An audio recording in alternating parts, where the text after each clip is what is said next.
இன்றே டவுன்லோட் செய்து உங்கள் ஃபேவரட் ஷோக்களை என்ஜாய் பண்ணுங்க. எனக்கு கூப்பிட்டீங்களா? என்னங்க என்னாச்சு தம்பி? மாமா இது ஒரு நிமிஷம் மாமா. சுகுணா, என்ன இது? தெரியலங்க, நான் இப்பதான் பாக்குறேன்.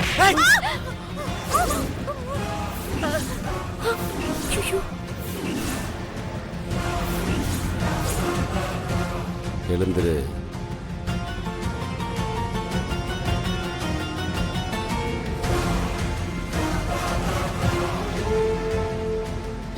என்ன பண்ணிட்டு இருக்க நீ?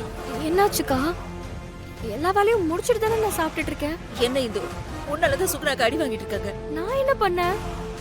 அமைதியா தானே உட்கார்ந்து சாப்பிட்டுட்டு இருக்கேன். அதான் இங்க பிரச்சனையே. இப்ப எந்திரிச்சு நிக்கிறல, நாங்க வந்துருந்தப்ப எந்திரிச்சு நின்று இருக்க வேண்டியதானே? அக்கா வாச்சு அடி வாங்காம இருந்திருப்பாங்கல்ல. நீங்க என்னக்கா சொல்றீங்க? எனக்கு ஒண்ணுமே புரியல. ஐயோ இந்து, இந்த வீட்ல என்னென்ன வழக்கம்னு 2-3 நாளா நீ பாத்துட்டு இருக்க. எப்படி நடந்துக்கணும்னு உனக்கு தெரியாது. காலையில அவங்க வரும்போது நம்ம காஃபி குடிச்சிட்டு இருந்தோம்ல, உடனே நாங்க எந்திரிச்சு நின்னோம்ல, அத நீ பார்த்தல. நான் ஐயாக்கு காஃபி கொடுத்துட்டு இருந்தேன். அந்த அவசரத்துல எதையும் கவனிக்கல. சரிக்கா, நாம எதுக்கு எழுந்திருக்கணும்? ஐயோ இது கேள்வி மேல கேள்வி கேட்காத. இது பாரு, இதான் இந்த வீட்டோட வழக்கமே. ஆம்பளைங்க வரும்போது நம்ம எந்திரிச்சு நின்னு மரியாதை கொடுக்கணும். இது தெரியாத உனக்கு? இது எனக்கா கொடுமையா இருக்கு? ஒரு வீட்ல பொம்பளைங்க சாப்பிடும் போது நிம்மதியா உட்கார்ந்து சாப்பிட கூட உரிமை இல்லையா? இந்து, சுகுணா, அவளுக்கு நீ எல்லாத்தையும் சொல்லி கொடுக்கலையா?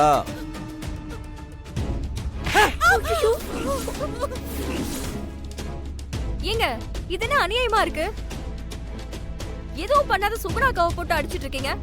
இந்து, இங்க நான் உட்கார்ந்து சாப்பிட்டதுக்கு அவங்களை எதுக்காக அடிக்கிறீங்க? சுகுணா, என்னங்க? நான் ஏற்கனவே உன்கிட்ட சொல்லிருக்கனா இல்லையா? சொல்ல சொல்ல கேட்காம திரும்ப திரும்ப பேசிட்டு இருக்கா.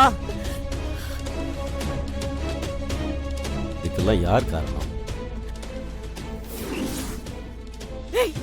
கொஞ்ச நேரம் வாயை மூட்டு சும்மா இருந்து. பேசின அடிச்சுட்டே இருப்பாங்க. கொஞ்ச நேரம் அமைதியா ப்ளீஸ். ஐயோ, என்னங்க நீங்களும் சொல்றது? ஐயோ ப்ளீஸ் பேசாத. வாயை மூடி தொலை. உன்னாலதான் சுகுணாக்கு அடி வாங்குறாங்கன்னு உனக்கு நல்லா தெரியுதுல்ல. அப்புறம் ஏன் திரும்ப திரும்ப பேசிட்டு இருக்க? உனக்கு என்ன சுகுணாக்கு அடி வாங்கணும்னு ஆசைப்படுறியா? ஐயோ இல்ல.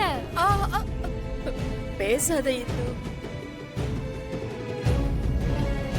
சுகுணா,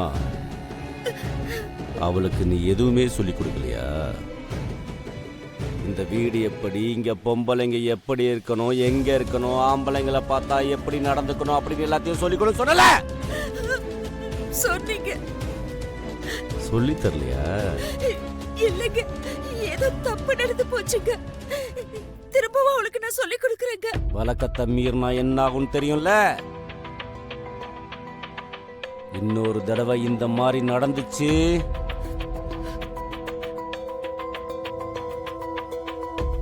சொல்லிட்டே இருக்க மாட்டேன். புரியுதா இல்லையா? புரியுதுங்க.